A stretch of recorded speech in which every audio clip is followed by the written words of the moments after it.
নমস্কার বন্ধুরা, ঠিক সকাল 6টা আমি এসে গেছি তোমাদের মধ্যে। আসো আমরা একসাথে যোগা করি, ব্যায়াম করি খুব সহজভাবে, ধীরে ধীরে। প্রথম আমরা যৌগিক জগিং দিয়ে শুরু করি।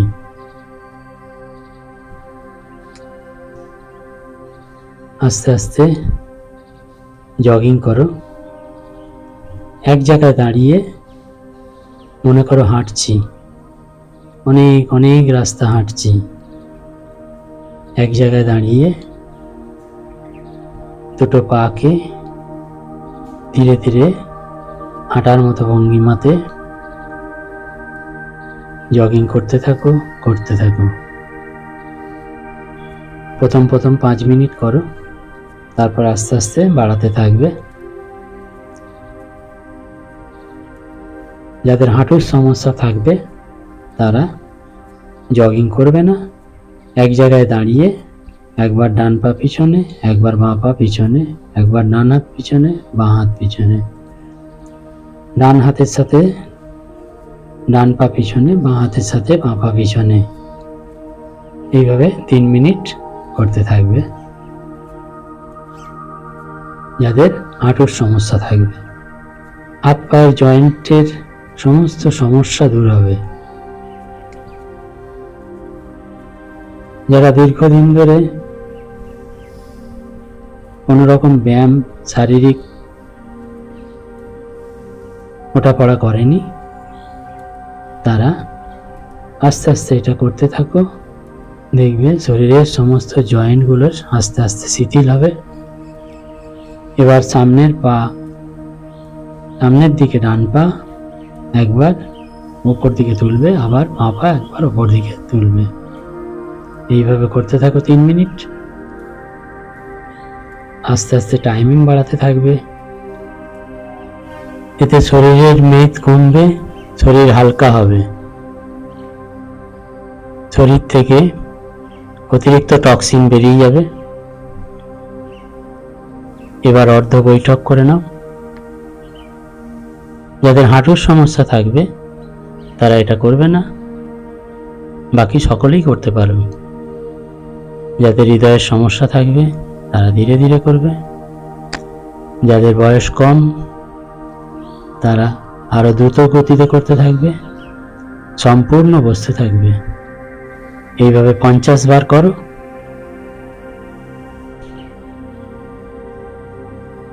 খুব সহজভাবে, সহজ পদ্ধতিতে শরীরকে সুস্থ রাখো। এখন যা করছো এটা সবগুলোই হাঁটুর জন্য। 25 বার করে করো। একবার হাঁটুকে ডান দিকে ভাঁজ করো, একবার বাঁ দিকে ভাঁজ করো। দুটো হাত কাঁধের ওপর রাখো। এইভাবে 25 বার করতে থাকো। ধীরে ধীরে সময় বাড়াবে। প্রতিদিন সকালে 1 ঘন্টা যোগা করো, বাকি 23 ঘন্টা তুমি সুস্থ থাকবে, সতেজ থাকবে।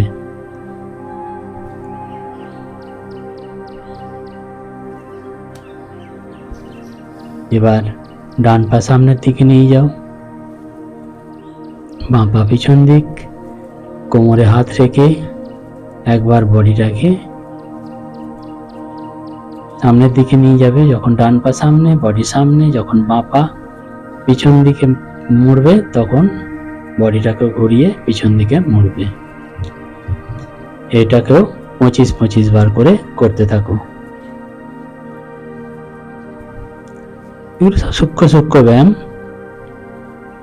ধীরে ধীরে যারা নতুন করবে তারা 5 বার করে করতে থাকবে। আস্তে আস্তে টাইমিং বাড়াবে। 25 বার রেগুলার করতে পারো, তার থেকে বেশিও করতে পারো। তবে শরীরের প্রত্যেকটা অঙ্গের প্রতিদিন ব্যায়াম করবে।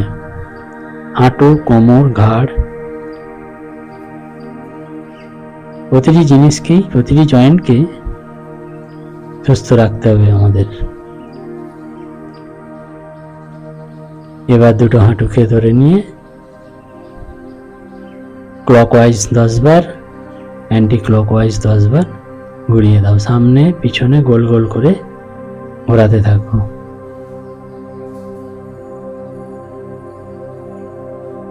এতক্ষণ যেটা করছো এটা হাঁটুর ব্যায়াম হলো। এইবার আমরা করব কোমরের ব্যায়াম। দুটো হাতকে দুপাশে কাঁধের ওপর দিয়ে পিছন দিকে হেলিয়ে দাও। যাদের হার্নিয়ার সমস্যা আছে তারা পিছনের দিকে হেলবে না, খালি দুটো হাতকে দুটো পিছন দিকে নিয়ে যাবে, বডি একেবারে পিছন দিকে হেলবে না।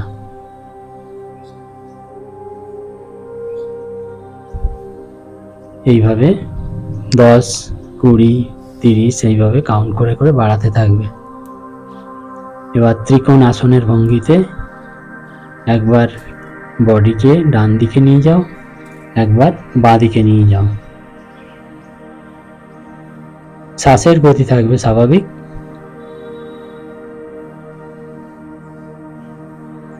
এতে কোমরের পাশের যে মেদ থাকে সেই মেদটা আস্তে আস্তে ঝরতে থাকবে, শরীর হালকা হবে, সুন্দর হবে, অতিরিক্ত মেদ শরীর থেকে বেরিয়ে যাবে। কোমর পাতলা করতে চাইলে এটার কাউন্টিং বাড়াতে থাকতে হবে। এবার দুটো হাতকে পাশাপাশি রেখে সামনের দিকে ঝুঁকে হাত দুটোকে দুটো পায়ের অগ্রভাগে টাচ করবে। যাদের কোমরে ব্যথা থাকবে তারা সামনের দিকে ঝুঁকবে না, শুধুমাত্র অর্ধেক পজিশন, কোমর না ভাঙে, কোমরটা না ভেঙে শুধু উরুতে দুটো হাতকে টাচ করবে। শুধুমাত্র যাদের কোমরের সমস্যা থাকবে, কোমরে ব্যথা থাকবে। পরবর্তী ভিডিওতে আমি দেখাবো কোমরের জন্য কি ব্যায়াম করবে। সেই ব্যায়ামটা রেগুলার করতে থাকলে দেখবে কোমরের ব্যথাও সেরে যাবে। তারপরে এই ব্যায়ামটা তুমি করতে পারবে। এবার দুটো হাতকে কোমরে ধরে সামনে পিছনে গোল গোল করে ক্লকওয়াইজ 10 বার, অ্যান্টি ক্লকওয়াইজ 10 বার ঘুরিয়ে নাও। এইভাবে প্রতিদিন করতে থাকো। শুরুটা এইভাবেই করো, তারপর তুমি প্রাণায়াম করো, আসন করো। আজ এই পর্যন্তই। নমস্কার। আবার দেখা হবে আগামীকাল ঠিক সকাল 6টা।